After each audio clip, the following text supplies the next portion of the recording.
സാമൂഹ്യ മാധ്യമങ്ങളിലെ ഇടതുപക്ഷ അനുകൂല ഗ്രൂപ്പുകളെ വിലക്കെടുക്കുന്നുവെന്ന് CPM കണ്ണൂർ ജില്ലാ സെക്രട്ടറി MV ജയരാജൻ, ചെങ്കോട്ട, പോരാളി ഷാജി തുടങ്ങിയ ഗ്രൂപ്പുകളെയാണ് വിലയ്ക്ക് വാങ്ങുന്നത്. ആദ്യം ഇടതുപക്ഷ അനുകൂലമായ വാർത്തകൾ വരുമെങ്കിലും പിന്നീട് ഇടതുവിരുദ്ധ പോസ്റ്റുകൾ വരും. ഇക്കാര്യം പാർട്ടി പ്രവർത്തകർ മനസ്സിലാക്കണം. തെരഞ്ഞെടുപ്പ് തിരിച്ചടിക്ക് കാരണം സോഷ്യൽ മീഡിയ വഴി നടത്തിയ ഇടതുവിരുദ്ധ പ്രചാരണങ്ങളാണെന്നും MV ജയരാജൻ പറയുകയാണ്.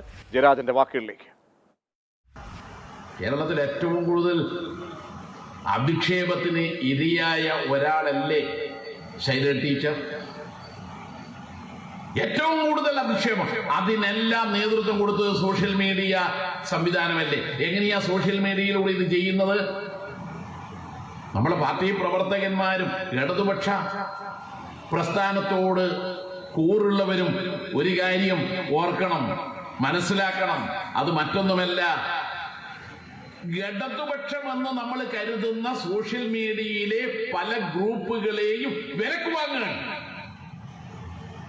ചെങ്കോട്ട, ചെങ്കത്, പോരാളി ഷാജി, ഇതൊക്കെ നമ്മൾ ഇതിൽ കാണുമ്പോൾ നമ്മൾ നിത്യേന ഇത് കണ്ടിട്ട് അതിൽ കുറേയേറെ ഇടതുപക്ഷത്തിന് അനുകൂലമായി കാണുമ്പോൾ നമ്മൾ അതിനെ തന്നെ ആശ്രയിക്കും. പക്ഷെ ഇപ്പൊ കാണുന്ന പ്രവണത അത്തരം ഗ്രൂപ്പുകൾ വിലക്ക് വാങ്ങുകയാണ്. അത്തരം ഗ്രൂപ്പിന്റെ അഡ്മിന്മാരായി പ്രവർത്തിക്കുന്നവർ, ചിലപ്പോൾ ഒരാൾ മാത്രമാവാം അഡ്മിൻ, ആ അഡ്മിനെ വിലക്ക് വാങ്ങുകയാണ്. ആ വിലക്ക് വാങ്ങിക്കഴിഞ്ഞാൽ പിന്നെ ആ അഡ്മിൻ നേരത്തെ നടത്തിയതുപോലെയുള്ള കാര്യമല്ല വരുന്നത്, പിന്നെയോ ഇടതുപക്ഷ വിരുദ്ധ CPM വിരുദ്ധ പോസ്റ്റുകളാണ്. അപ്പൊ നമ്മൾ തന്നെ കരുതും, ജയരാജന്റെ ഫേസ്ബുക്ക് പേജ് തന്നെയാണല്ലോ ഇത് വന്നത്, അപ്പൊ അത് ശരിയല്ലേ? ഇന്നലെ വരെ ജയരാജന്റെ ഫേസ്ബുക്ക് പേജിൽ ഇടതുപക്ഷ അനുകൂലമായ കാര്യങ്ങളാണ് വന്നത്. ഇന്നിതാ ജയരാജന്റെ ഫേസ്ബുക്ക് പേജിൽ ഇതാ കോൺഗ്രസ് അനുകൂലം, ഷാഫി അനുകൂലം. ഇത് പുതിയ കാലത്ത് നാം നേരിടുന്ന വെല്ലുവിളിയാണ്. നമുക്കാണെങ്കിൽ സോഷ്യൽ മീഡിയ ആയാലും മറ്റു മാധ്യമങ്ങളായാലും നമ്മുടെ എത്തിക്സ് വിട്ട് കളിക്കാൻ പറ്റില്ല. എന്തായാലും ഒടുവിൽ പാർട്ടി തന്നെ തിരിച്ചറിയുന്നുണ്ട്, കടന്നൽ കൂട്ടങ്ങൾ കോട്ട ഇളക്കി എന്ന രീതിയിൽ. അതാണോ യഥാർത്ഥ കാര്യങ്ങൾ? അത് മാത്രമാണോ? ഒപ്പം ഏറ്റവും ഒടുവിലായി എന്തായാലും ഉച്ചിയിൽ വെച്ച കൈകൊണ്ട് ഉദകക്രിയ നടത്തേണ്ടി വരുന്നു പാർട്ടിക്ക് എന്നുകൂടി നമ്മൾ അത്ഭുതത്തോടെ നോക്കേണ്ടി വരും. ശ്രീ റെജി ലൂക്കോസും ഒപ്പം സാമൂഹ്യ നിരീക്ഷകൻ MK ഹരിദാസും നമ്മോടൊപ്പം തത്സമയം ചേരുകയാണ്. ശ്രീ റെജി ലൂക്കോസ്, ഈ പോറ്റി വളർത്തിയ കൈക്ക് തന്നെ തിരിച്ചു കൊത്തും എന്ന യാഥാർത്ഥ്യം ഇപ്പോൾ പാർട്ടി മനസ്സിലാക്കിയാണോ? പോരാളി ഷാജിമാരൊക്കെ തന്നെ പാർട്ടിയുടെ പരാജയത്തിലേക്ക് വഴിവെച്ചിട്ടുണ്ട്. ഈ സോഷ്യൽ മീഡിയ പോസ്റ്റുകൾ, അവിടെയുണ്ടായിട്ടുള്ള ആക്രമണങ്ങൾ, ഇതൊക്കെ പാർട്ടിക്ക് വിനയായിട്ടുണ്ട് എന്നതടക്കം പാർട്ടി ഒരു വിലയിരുത്തൽ, അല്ലെങ്കിൽ പാർട്ടിയുടെ നേതാവ്, മുതിർന്ന നേതാവ് തന്നെ പറയുമ്പോൾ ഏത് ദിശയിലൂടെ കാര്യങ്ങളെ നോക്കിക്കാണേണ്ടി വരും? ഒപ്പം ഈ പരാജയത്തിൻ്റെ മുഴുവൻ ഉത്തരവാദിത്വവും അവർക്ക് മാത്രം എന്ന നിലയിലേക്ക് കൂടി അല്ല പറഞ്ഞതെങ്കിലും അതുകൂടി നമ്മൾ എങ്ങനെ വിലയിരുത്തും? ശ്രീ റെജി ലൂക്കോസ്. പ്രജേഷ്, ഇതൊന്നും ഇത്തരം ഗ്രൂപ്പുകളെ ഒന്നും CPM പോറ്റി വളർത്തുന്നതല്ല. CPM എന്ന് പറയുമ്പോൾ അനുകൂലമാണെന്നുള്ള രീതിയിൽ പ്രത്യക്ഷപ്പെടുന്ന ഗ്രൂപ്പുകളാണ്. MV ജയരാജൻ സംഘമല്ല ആദ്യമായിട്ട് പരാതിയായിട്ട് വരുന്നത്. ഏതാണ്ട് ഒരു മാസങ്ങൾക്ക് മുമ്പ് ബഹുമാനപ്പെട്ട നമ്മുടെ രാജ്യസഭാ മെമ്പർ A റഹീം ഇതിലെ ഒരു ഗ്രൂപ്പിനെ കുറിച്ച് നിശ്ചിതമായിട്ട് വിമർശിച്ചുകൊണ്ട് രംഗത്ത് വന്നിരുന്നു. അന്ന് അദ്ദേഹത്തിനെ വേട്ടയാടാനായിട്ടാണ് എല്ലാവരും ഇത്തരക്കാരെല്ലാവരും ശ്രമിച്ചത്. പക്ഷേ ഇപ്പോൾ വസ്തുതകൾ പുറത്തു വരുവാണ്. ഈ കഴിഞ്ഞ തെരഞ്ഞെടുപ്പ് തന്നെ ഏറ്റവും ഒരു തെളിവാണ്. ഇടതുപക്ഷ സ്ഥാനാർത്ഥികൾക്ക് എതിരെ വ്യക്തിഗതികളും ഇല്ലാ കഥകളും വർഗീയ അധിക്ഷേപങ്ങളും നടത്തിക്കൊണ്ടുള്ള ഫേസ്ബുക്ക് പോസ്റ്റുകൾ നിരവധി പുറത്തു വന്നത് നമുക്ക് നമ്മുടെ മുന്നിലുണ്ട്. MV ജയരാജൻ സഖാവ് ചൂണ്ടിക്കാണിച്ച പോലെ തന്നെ ശൈലജ ടീച്ചർക്കെതിരെ പുറത്തു വന്ന ഇത്തരം അപഹാസ്യമായ, സമൂഹത്തിനെ ഭിന്നിപ്പിക്കുന്ന, മതവിദ്വേഷങ്ങൾ പലർത്തുന്ന ഇത്തരം പോസ്റ്റുകളല്ലേ നമ്മൾ ചർച്ച ചെയ്യപ്പെട്ടതാണ്. അതിന്റെ ഒരു പ്രതിഫലനം തീർച്ചയായിട്ടും ഇലക്ഷനിൽ നമുക്ക് ദർശിക്കാൻ പറ്റും. ഇതുകൊണ്ട് മാത്രമാണ് തെരഞ്ഞെടുപ്പ് തോറ്റുന്നതെന്ന് അവകാശമില്ല, അത് അദ്ദേഹവും പറഞ്ഞിട്ടില്ല. പക്ഷെ ഇത്തരം കാര്യങ്ങൾ നമ്മുടെ സാമാന്യ രീതിയിൽ ഇതെല്ലാം നിരീക്ഷിക്കുന്നവർ ചിന്തിക്കേണ്ട വിഷയമാണ്. കാരണം സാമൂഹ്യ മാധ്യമങ്ങളെ വ്യക്തിത്വം നടത്താനും ജനാധിപത്യപരമായി പ്രവർത്തിക്കുന്ന രാഷ്ട്രീയ പ്രസ്ഥാനങ്ങളെ തകർക്കാൻ ശ്രമിക്കുന്നത് ആശാസ്യമായ ഒരു പ്രവണതയല്ല. ഞാൻ ആമുഖമായി പറഞ്ഞതിന്റെ കാര്യം എന്ന് വെച്ചാൽ, കാരണം എത്രയോ മലീമസമായി ഈ പറയുന്ന ഇന്നിപ്പോൾ MV ജയരാജൻ പറഞ്ഞിരിക്കുന്ന ആ സൈബർ ഹാൻഡിലുകളിൽ എതിരാളികളെ, CPM-ന്റെ രാഷ്ട്രീയ എതിരാളികളെ കൊത്തി വലിച്ചു കീറി മാനം കെടുത്തി പിച്ചി ചീന്തിയിട്ടുണ്ട്. എത്രയോ സംഭവങ്ങൾ ഉണ്ടായിട്ടുണ്ട്. പറഞ്ഞു കഴിഞ്ഞാൽ ഒരുപാട് പറയാനുണ്ട്. അവരുടെ പേജുകൾ കയറിക്കഴിഞ്ഞാൽ രാഷ്ട്രീയ എതിരാളികളെ, കോൺഗ്രസ് നേതാക്കന്മാരെ, BJP നേതാക്കന്മാരെയൊക്കെ അങ്ങേ അറ്റത്തെ മലീമസമായ ഭാഷയിൽ പദപ്രയോഗങ്ങൾ പോലും അവർ പോട്ടെ, രാഷ്ട്രീയക്കാർ പോട്ടെ, CPM-നെ വിമർശിക്കുന്ന മാധ്യമപ്രവർത്തകരെ ഒക്കെ തന്നെ ആ നിലയിൽ കൊത്തിവലിക്കുകയാണ് അങ്ങേയറ്റത്തെ മലീമസമായ ഭാഷയിൽ, മലീമസമായ എഡിറ്റിങ്ങിലൊക്കെ കൂടെ. അപ്പോഴൊന്നും ഇതിനെക്കുറിച്ച് ആരും അപലപിച്ചിട്ടില്ല. ഇപ്പോൾ സ്വന്തം ദിശയിലേക്ക് നേരെ വരുമ്പോൾ, അതിനെ അപലപിക്കുമ്പോൾ തീർച്ചയായും അത് വളം വെച്ചു കൊടുത്തതിൻ്റെ ഫലമാണ് ഇന്ന് പാർട്ടി നേതാവ് ഖേദിക്കേണ്ടി വരുന്നത്, പാർട്ടിക്ക് അതിനെ അപലപിക്കേണ്ടി വരുന്നത് എന്ന അർത്ഥം കൂടിയില്ലേ ശ്രീ റെജി ലൂക്കോസ്? അല്ല, അതിനെ രണ്ട് തരത്തിൽ കാണുന്നു. പ്രതീക്ഷ പറഞ്ഞ പോലെ BJP-യെ, കോൺഗ്രസിനെയും അല്ലെ അതിന്റെ നേതാക്കന്മാരെ, ആ പാർട്ടിനെയും ഏറ്റവും മോശമായ രീതിയിൽ ചിത്രീകരിച്ചു. അത് CPM ആണെന്ന് പറയുന്നത് പച്ചക്കള്ളമാണ്. കാരണം ഏറ്റവും കൂടുതൽ വ്യക്തിഗതികൾ നടത്തുന്നതും ഏറ്റവും കൂടുതൽ മോശമായ പ്രവണതകൾ സോഷ്യൽ മീഡിയയിലൂടെ പ്രചരിപ്പിക്കുന്നതിലും മുൻപന്തിയിലാണ് BJP കോൺഗ്രസും. അതിൽ യാതൊരു തർക്കവുമില്ല. ഈ രണ്ട് പ്രസ്ഥാനത്തിനും വലിയ രീതിയിലുള്ള പങ്കുണ്ട്. കേരളത്തിലെ ഇടതുപക്ഷ പ്രസ്ഥാനങ്ങൾക്കെതിരെ അപഹാസ്യവും ഒരു തരത്തിലും അംഗീകരിക്കാൻ പറ്റാത്ത മോശമായ പ്രവണതകൾ പടർത്തുന്നതിൽ ഇപ്പോൾ എനിക്കൊരു പ്രത്യേക കാര്യം പറയാനുള്ളതെന്ന് വെച്ചാൽ, പ്രതീക്ഷിന്റെ ചോദ്യത്തിനോട് അനുബന്ധമായിട്ടൊരു കാര്യം പറയാം. അതിന് ഉത്തരവായിട്ട് തന്നെ പറയാം. ഇടതുപക്ഷ അനുകൂലികളെന്ന് അവകാശപ്പെടുന്ന ചില ആളുകൾ സോഷ്യൽ മീഡിയയിലൂടെ ഇടതുപക്ഷത്തിനെ പോലും കുറ്റപ്പെടുത്തത്തക്ക രീതിയിൽ, സമൂഹം കുറ്റപ്പെടുത്തക്ക രീതിയിൽ ഇത്തരം പ്രവണതകൾ പ്രചരിപ്പിക്കുന്നതിനെ ഒരിക്കലും സാമൂഹ്യ മാധ്യമങ്ങളിലൂടെ വരുന്നതിനെ ഓൺ ചെയ്യുകയോ അത്തരം കാര്യങ്ങളെ പ്രോത്സാഹിപ്പിക്കുന്ന ഒരു സംവിധാനം CPM-നില്ല എന്നുള്ള വസ്തുതാപരമായ കാര്യമാണ്. CPM-ന്റെ ഔദ്യോഗിക വക്താക്കളോ അല്ലെ CPM-നെ അറിയപ്പെടുന്ന CPM-ന്റെ നേതൃനിരയിലുള്ളവരോ മറ്റുള്ളവരോ ഇത്തരം രീതിയിലുള്ള വ്യക്തിഗതത്തിൽ നടത്തുന്നതായിട്ട് ഞാൻ കണ്ടിട്ടില്ല. നിശ്ചിതമായ വിമർശനങ്ങൾ ഉന്നയിക്കുക, അത് ശരിയാണ്. അതിന് ഏറ്റവും ഒരു ഉദാഹരണമാണ് ഇപ്പൊ നമ്മുടെ വടകരയിലെ സംഭവങ്ങൾ. വടകരയിൽ നടന്ന സംഭവങ്ങൾ പ്രതീക്ഷിച്ച് ആലോചിച്ച് നമ്മുടെ സമൂഹത്തിന് അംഗീകരിക്കാൻ പറ്റുന്ന രീതിയിലാണോ? ഇങ്ങനെ പോവുകയാണെന്നുണ്ടെങ്കിൽ ഏതൊരു വ്യക്തിയെയും അയാളുടെ കുടുംബത്തിനെ തകർക്കാൻ ആർക്കും എന്തും ചെയ്യാവുന്ന പ്രവണതയിലേക്ക് നമ്മുടെ സാമൂഹ്യ മാധ്യമങ്ങൾ മാറുന്നുണ്ട്. ഒരുപക്ഷെ തെറ്റുകൾ ഇടതുപക്ഷ പ്രസ്ഥാനത്തിന്റെ പ്രവർത്തകർക്ക് ഉണ്ടായിരിക്കാം.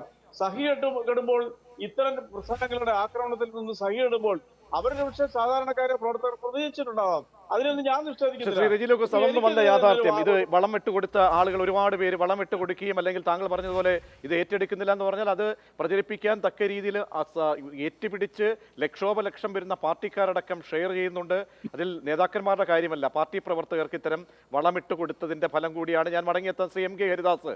നോക്കൂ, ഇവിടെ ഏറ്റവും ഒടുവിലാണ് ഞാൻ ഈ സാധാരണക്കാരെ അല്ലെങ്കിൽ പാർട്ടിക്കാരെ വിമർശിക്കുന്നവർക്ക് നേരെയുള്ള ഈ സൈബറിടങ്ങളിലെ ആക്രമണം എന്ന് പറഞ്ഞത് ഒരു വയോധിക പിച്ചച്ചട്ടിയുമായി അങ്ങ് ഇറങ്ങിയപ്പോൾ, പെൻഷൻ മുടങ്ങിയപ്പോൾ ഇറങ്ങിയപ്പോൾ മറിയക്കുട്ടിക്ക് നേരിടേണ്ടി വന്ന അങ്ങേയറ്റത്തെ സൈബർ ആക്രമണം ഇത്തരം ഹാൻഡിലുകളിലൂടെ ഉണ്ടായപ്പോൾ അന്നൊന്നും ഇതിനെ ആരും അപലപിച്ച് കണ്ടിട്ടേയില്ല.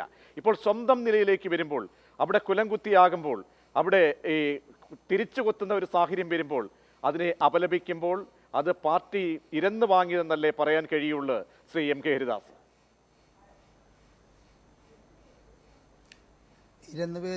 ഇരന്ന് മേടിക്കുകയോ ചോദിച്ചു മേടിക്കുകയോ ഒക്കെ ചെയ്തു എന്ന് വേണം കരുതാൻ വേണ്ടിയിട്ട്. കാരണം മറിയക്കുട്ടിമാരെ മാത്രമല്ല, സെക്രട്ടേറിയറ്റിന് മുന്നിലെ ജനകീയ ഹോട്ടൽ നടത്തിയിട്ട് പൈസ കിട്ടാതെ സമരം ചെയ്തവർക്ക് നേരെയും ഇത്തരത്തിലുള്ള സൈബർ ആക്രമണം വന്നപ്പോൾ അതിൽ ആനന്ദം കൊണ്ടവരാണ് ഈ ഇടതുപക്ഷക്കാർ. ഇവിടെ എൻ്റെ ബഹുമാനപ്പെട്ട സുഹൃത്ത് റെജി ലൂക്കോസ് പറഞ്ഞു, സൈബറിടങ്ങളിലൂടെ BJP-ക്കാർക്കും കോൺഗ്രസിനും. എൻ്റെ റെജി ലൂക്കോസ്, സൈബറിടങ്ങളിൽ മാത്രമല്ല അവരുടെ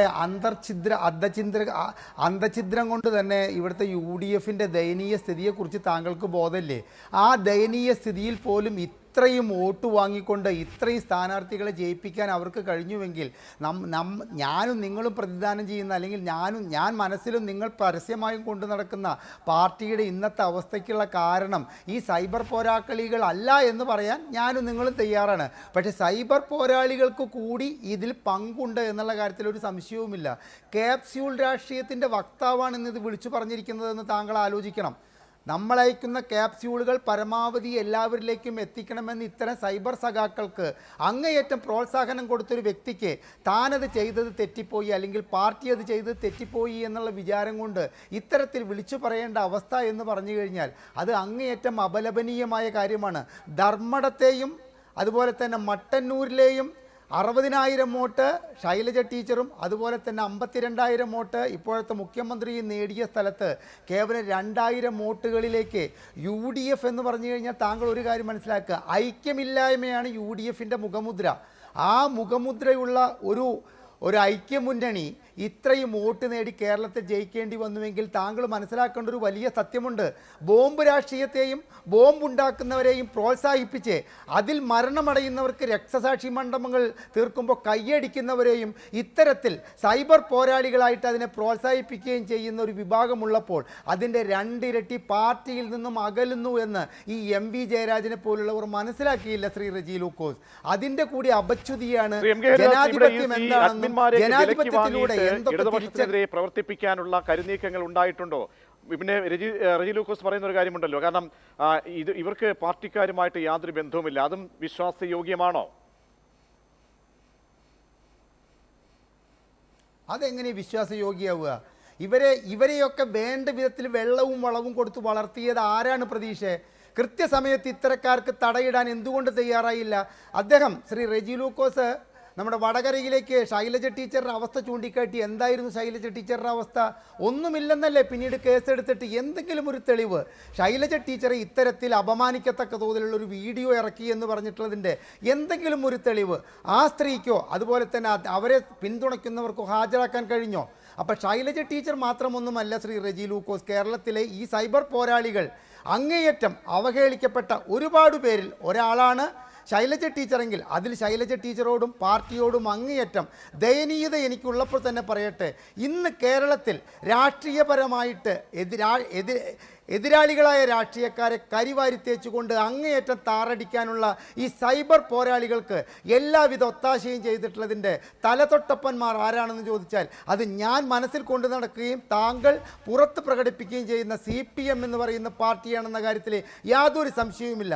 തടയിടേണ്ട ഒരുപാട് സന്ദർഭങ്ങൾ ഉണ്ടായിട്ടുണ്ടായിരുന്നു. അന്നൊന്നും അതിനെ പ്രോത്സാഹിപ്പിച്ചില്ല.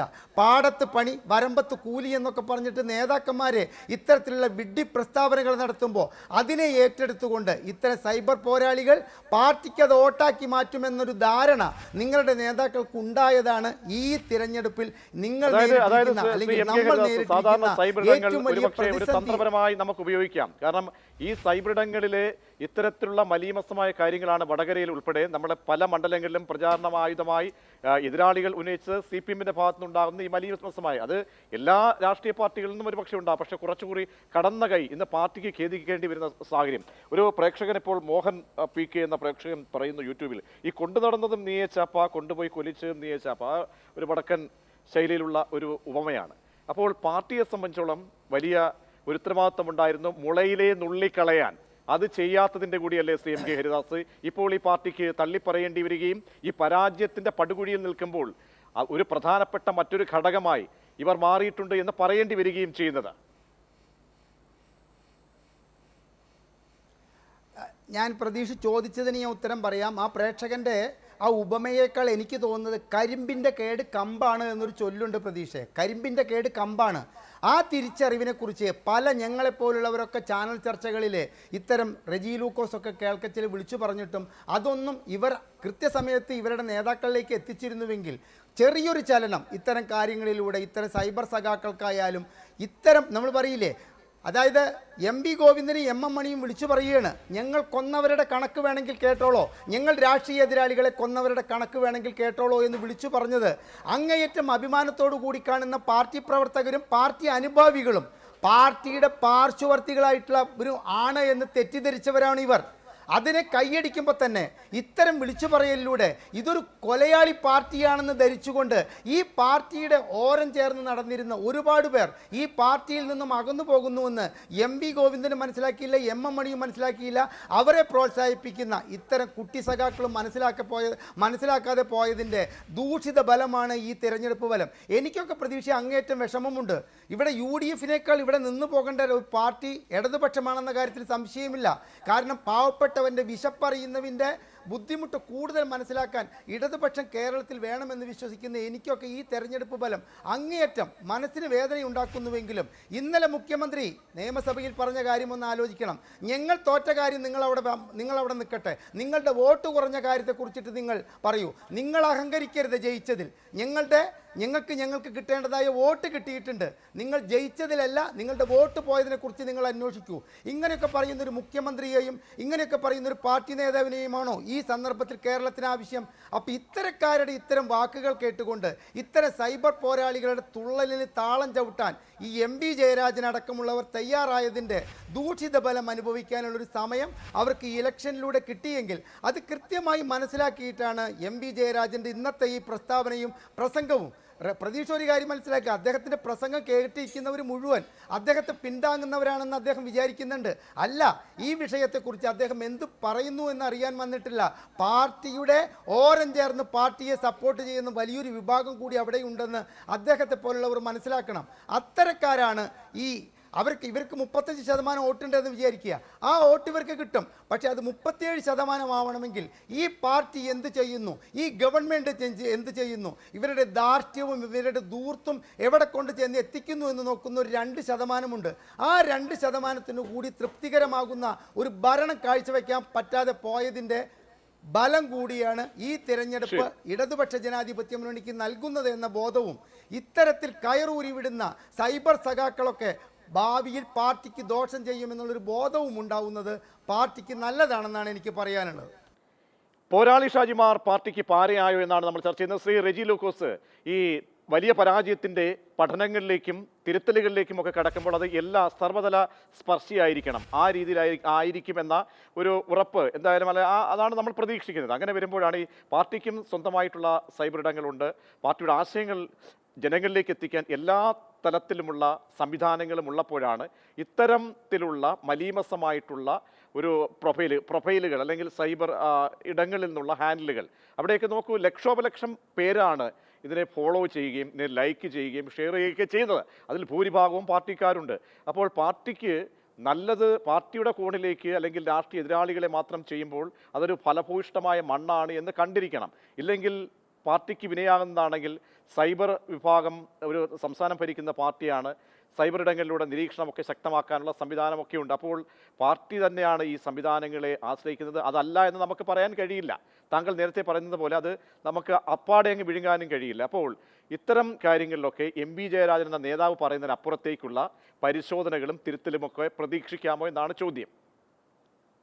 അല്ല, തീർച്ചയായിട്ടും ഇത്തരം അപാകതകൾ ഉണ്ടെങ്കിൽ അത് പരിശോധിക്കേണ്ടതാണ്, തിരുത്തപ്പെടേണ്ടതാണ് എന്നുള്ളൊരു വസ്തുതയാണ്.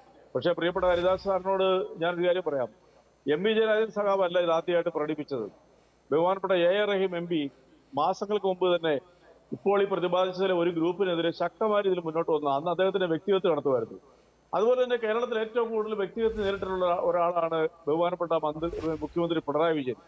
അതുപോലെ തന്നെ അങ്ങനെ ശൈലജ ടീച്ചർ, നമ്മുടെ വീണ ജോർജ് മന്ത്രി, ഇവരെയൊക്കെ ചിന്തകൾക്ക് അപ്പുറത്ത് പോലും ഇല്ലാത്ത കാര്യങ്ങളെക്കുറിച്ച് പറഞ്ഞ് കേരളത്തിൽ വ്യക്തിത്വം നടത്തി. അതൊരുപക്ഷെ 100 കണക്കിന് വ്യാജ ഐഡിയകളിലൂടെ ഇടതുപക്ഷത്തിന്റെ അനുകൂലികളെന്നുള്ള വ്യാജനെ അങ്ങനെ പ്രചരിപ്പിച്ചവർ കേരളത്തിൽ ഇല്ല എന്ന് പറഞ്ഞാൽ ഒരു കാരണവശാലും വിശ്വസിക്കാൻ പറ്റത്തില്ല. ഞാൻ നേരത്തെ പറഞ്ഞല്ലോ, ഇടതുപക്ഷത്തെ സ്നേഹിക്കുന്നവർ ഇത്തരം ആക്രമണങ്ങൾ വരുമ്പോൾ പ്രതിരോധിക്കാനായിട്ട് ചില സഖാക്കളൊക്കെ ശ്രമിച്ചിട്ടുണ്ടായിരിക്കാം. അത് അവരുടെ മാനുഷികപരമായിട്ടുള്ള അഡ്മിന്മാരെ ആരെങ്കിലും അറിയാമോ റെജി ലൂക്കോസിന്? എനിക്ക് ഒരു പിടിയില്ല, ആരാണെന്നോ ഇത് എവിടെ നിന്നാണെന്നോ അതിനെക്കുറിച്ചില്ല. ഞാൻ സാധാരണ അത് ഫോളോ അപ്പ് ചെയ്യാത്ത ഒരാളാ. എനിക്ക് വളരെ സത്യസന്ധമായിട്ട് പറയുകയാണെങ്കിൽ ഇതിന്റെയൊക്കെ അഡ്മിൻ ആരാണെന്ന് എനിക്ക് യാതൊരു അറിയില്ല. ഇതിൽ ആരുടെയും ഒരു കാര്യം ഞാൻ പറയാം, യൂട്യൂബ് എന്ന് പറയുന്ന സംവിധാനമാണ് കേരളത്തിൽ ലോകത്തിലെ ഏറ്റവും വലിയ കമ്മ്യൂണിക്കേഷൻ വേണ്ടി ഉപയോഗിക്കുന്ന ഒരു ശരിക്കും ഒരു മീഡിയമായിട്ട് തന്നെ കാണാൻ പറ്റും. ഈ യൂട്യൂബിനകത്ത് തന്നെ എത്ര വ്യാജ യൂട്യൂബുകളുണ്ടെന്നറിയോ? ഇപ്പൊ ഞാൻ ഒരിക്കൽ എന്റെ പ്രിയപ്പെട്ട സുഹൃത്ത് ഹരിദാസ് സാറിനെ കുറിച്ചൊരു ഒരു ഫേസ്ബുക്ക് പോസ്റ്റിൽ വളരെ മോശമായിട്ട് ചിത്രീകരിക്കുന്നതുണ്ട്. അത് സ്വാഭാവികമായിട്ടും എനിക്ക് മറ്റൊരാളുടെ രാഷ്ട്രീയം ഇഷ്ടമല്ല, വ്യക്തി ഇഷ്ടമല്ലെങ്കിൽ നേരെ സോഷ്യൽ മീഡിയ കയറി വ്യക്തിഗത നടത്തുക എന്നുള്ളതാണ്. നമ്മുടെ ചിന്തകളിൽ പോലും ഇല്ലാത്ത, നമ്മൾ വിചാരിക്കുക പോലും ചെയ്യാത്ത രീതിയിലുള്ള സർക്കാസ്റ്റിക് ആയിട്ടുള്ള പോസ്റ്റുകളെ പോലും വർഗീയതയുടെ പേരിലൊക്കെ വിഭജിച്ച് നാട്ടിൽ ഉത്തരേന്ത്യൻ ശൈലി വിഭജനം ഉണ്ടാക്കുന്ന ഒരു താൽക്കാലിക നേട്ടം ഉണ്ടാവും. പക്ഷേ കാലത്തിനനുസൃതമായ രീതിയിൽ അത് മുന്നോട്ട് പോകത്തില്ല. ഉദാഹരണം പറയാം, 2019 നിയമസഭാ തെരഞ്ഞെടുപ്പിലും അല്ലെങ്കിൽ 21 നിയമസഭാ തെരഞ്ഞെടുപ്പിലും ഇതിന്റെ ഒരു ചെറിയ ആവർത്തനം ഉണ്ടായിരുന്നു. അന്നും ഇതുപോലെ തെറ്റിദ്ധരിക്കപ്പെട്ടതിന്റെ ഫലമായിട്ടാണ് പല സീറ്റുകളും കേരളത്തിൽ ലോക്സഭയിൽ 2019 നഷ്ടപ്പെട്ടതും 2021 ഇതെന്താണെന്ന് മനസ്സിലാക്കി ജനങ്ങൾ കേരളത്തിലെ ഇടതുപക്ഷ സർക്കാരിനെ പിന്തുണ നൽകി കൂടുതൽ സീറ്റുകളോടെയൊക്കെ വന്നതും. പക്ഷെ ഞാൻ അതിനെ ഒന്നും ഒരു സ്ഥായിയായ വിജയമായിട്ട് കാണുന്നില്ല. കാരണം എന്തുകൊണ്ടാണ്? മനുഷ്യനെ ഏറ്റവും കൂടുതൽ ആശ്രയിക്കുന്ന ഇന്ന് മാധ്യമങ്ങൾ, ചാനൽ കാണാൻ പറ്റാത്തവര്, സോഷ്യൽ മീഡിയ, യൂട്യൂബ്. ഇപ്പൊ ഞാൻ തന്നെ പല ഇപ്പൊ മാതൃഭൂമി ഉൾപ്പെടെയുള്ള പല വാർത്തകളും സോഷ്യൽ മീഡിയയുടെ കാണുന്നത്. നമ്മൾ യാത്ര ചെയ്യുമ്പോൾ നമ്മളെ ആശ്രയിക്കുന്ന അതാ. പക്ഷെ അതിനകത്തൊക്കെ വരുന്ന കമന്റുകൾ, അതിനെയൊക്കെ പിന്നെ വക്രീകരിച്ചുകൊണ്ട് വരുന്ന പിന്നെ സാമൂഹ്യ മാധ്യമങ്ങളിലൂടെ വരുന്ന ചിത്രങ്ങളും അഭിപ്രായങ്ങളും കേട്ടാൽ ഒരുപക്ഷെ ആരുടെയും മനസ്സിൽ ചിലപ്പോൾ തെറ്റിദ്ധാരണ ഉണ്ടാകാം. ശരി, തീർച്ചയായും റെജി ലൂക്കോസ്, എന്തായാലും പാർട്ടി കൂടി ഗൗരവത്തോടെ ഈ വിഷയത്തെ കാണുന്നു എന്നുള്ളത് എടുത്തു പറയേണ്ടതാണ്. അതിന് നേരത്തെ പറഞ്ഞ ശ്രീ എം കെ ഹരിദാസ്, അതും ഒരു ക്യാപ്സ്യൂൾ ആണോ എന്നറിയില്ല. കാരണം എം വി ജയരാജന് മാത്രമല്ല ഇത് ഉണ്ടാകേണ്ടത്, പാർട്ടിക്ക് തന്നെ ഒരു ബോധ്യം ഇക്കാര്യത്തിൽ ഉണ്ടാകണം. കാരണം ഈ പാല് കൊടുത്ത് വളർത്തിയത് പാമ്പിനെയാണ്, വിഷസർപ്പങ്ങളെയാണെന്ന് മനസ്സിലാക്കണം. കാരണം ഒരുപാട് പേർ കമൻറ്റ് ചെയ്യുന്നു, കൊടുത്താൽ കൊല്ലത്തും കിട്ടും, അതെപ്പോഴും ഓർമ്മ വേണമെന്ന് ഒരുപാട്. അപ്പോൾ പൊതുജനങ്ങൾക്കും ഇത് മനസ്സിലാകുന്നുണ്ട്. കാരണം ശരാശരി ആളുകളുടെ കയ്യിലെല്ലാം മൊബൈലുണ്ട്, അവർ സോഷ്യൽ മീഡിയയിൽ അംഗങ്ങളുമാണ്. ശ്രീ എം കെ ഹരിദാസ്, അവസാനമായി കൂട്ടിച്ചേർക്കാനുള്ളത്. അവസാനമായിട്ട് കൂട്ടിച്ചേർക്കാൻ ഇത്രയേ ഉള്ളൂ. നമ്മൾ പറയില്ലേ, കാൽച്ചുവട്ടിലെ മണ്ണാണ് ഒലിച്ചു പോകുന്നത് എന്നുള്ള ബോധം CPM എന്ന് പറയുന്ന പാർട്ടിക്ക് വരേണ്ട സമയം അതിക്രമിച്ചിരിക്കുന്നു. കാരണം ബംഗാളും ത്രിപുരയും ആവർത്തിക്കപ്പെട്ട് കഴിഞ്ഞാൽ ഇന്ത്യയിൽ നിന്നും ഈ പാർട്ടി തുടച്ചു നീക്കപ്പെടുകയാണ്. അപ്പോൾ അതുകൊണ്ട് ഇത്തരത്തിലുള്ള കുറ്റം പറച്ചിലുകൾ പരസ്പരം അങ്ങോട്ടും ഇങ്ങോട്ടും പറഞ്ഞതുകൊണ്ട് ഈ പ്രശ്നം തീരുന്നില്ല. ഈ പ്രശ്നത്തിൻ്റെ നമ്മൾ പറഞ്ഞില്ലേ, എന്തുകൊണ്ട് തോറ്റു എന്നുള്ളതിന് പരസ്പരം കുറ്റപ്പെടുത്താതെ എന്താണ് തോൽവിക്ക് പ്രധാന കാരണം, ജനങ്ങളെ വെറുപ്പിക്കാനുള്ളൊരു ഭരണം കേരളത്തിൽ കാഴ്ചവെക്കുന്നുണ്ട്. ആ ഭരണത്തിലൊരു തിരുത്ത് വേണമെന്ന ബോധത്തോടു കൂടി മുൻപോട്ട് പോകണം. ആ ഭരണത്തിൻ്റെ തിരുത്തില്ലാതെ മുൻപോട്ട് പോയി കഴിഞ്ഞാൽ 2026 തിരഞ്ഞെടുപ്പിൽ ഇതിനേക്കാൾ വലിയ തിരിച്ചടി പാർട്ടിക്ക് നേരിടേണ്ടി വരുമെന്നുള്ള കാര്യം മനസ്സിലാക്കുക. ശ്രീ റെജി ലൂക്കോസിനോട് വീണ്ടും പറയാനുള്ളത്, ഐക്യമില്ലാത്ത ഒരു ഐക്യജനാധിപത്യ മുന്നണിയുടെ പ്രതിപക്ഷം ഇത്രയും വോട്ട് ഈ ലോക്സഭാ തിരഞ്ഞെടുപ്പിൽ പിടിച്ചുവെങ്കിൽ, അതിന് പോരാളി ഷാജിമാരും ചെങ്കോട്ടമാരും ഒക്കെ സഹായിച്ചുവെങ്കിൽ അതിന് തടയിടേണ്ടത് പാർട്ടി തന്നെയാണ്. അതിന് ഇത്തരം ശ്രീ എം വി ജയരാജനെ പോലുള്ള ഒറ്റപ്പെട്ട ശബ്ദങ്ങളല്ല വേണ്ടത്. അതിന് ശബ്ദം ഉയർത്തേണ്ടത് AKG സെൻറ്ററിലെ നമ്മൾ പറയില്ല, ഏറ്റവും മുകൾ നിലയിൽ നിന്നുള്ള മുകളിലുള്ളവരാണ് അതിന് ശബ്ദം ഉയർത്തേണ്ടത്. ആ ശബ്ദം ഉയർത്താതെ ഇത്തരം ഒറ്റപ്പെട്ട ശബ്ദങ്ങൾ കൊണ്ട് തങ്ങൾക്ക് മുന്നിലിരിക്കുന്നവരുടെ കയ്യടി നേടുകയാണ് ലക്ഷ്യമെങ്കിൽ അത് എം വി ജയരാജന് നേടാം. പക്ഷേ ഇതിന് എല്ലാവിധ വെള്ളവും വളവും കൊടുത്ത് പ്രോത്സാഹിപ്പിച്ചവർ ഇപ്പോഴും ഇതിനെ നിശബ്ദമായി പ്രോത്സാഹിപ്പിക്കുന്നുവെങ്കിൽ അത്തരക്കാരാണ് പാർട്ടിക്ക്, ഞാൻ നേരത്തെ പറഞ്ഞ കരിമ്പിൻ്റെ കേട് കമ്പാണ് എന്നുള്ള ബോധം പാർട്ടിക്ക് ഉണ്ടാവുന്നത് നല്ലതാണ് എന്നാണ് എനിക്ക് പ്രതീക്ഷ പറയാനുള്ളത്. ശരി, ഇവിടെ നന്ദി ശ്രീ എം കെ ഹരിദാസ്, ഒപ്പം റെജി ലൂക്കോസ് ഈ ചർച്ചയിൽ പങ്കെടുത്തതിന്. എന്തായാലും ഉച്ചിയിൽ വെച്ച കൈകൊണ്ട് ഉദകക്രിയ പ്രതീക്ഷിക്കാമോ? എം വി ജയരാജൻ പറഞ്ഞത് മാത്രമാണോ? പാർട്ടി കൂടി വളരെ ഗൗരവത്തോടുകൂടി സൈബർ ഇടങ്ങളിലെ ഈ സിഗ്നലില്ലാത്ത ഒരു പോക്ക് അത് നിയന്ത്രിക്കുമോ എന്നൊക്കെ നമുക്ക് നേരിട്ടറിയാം.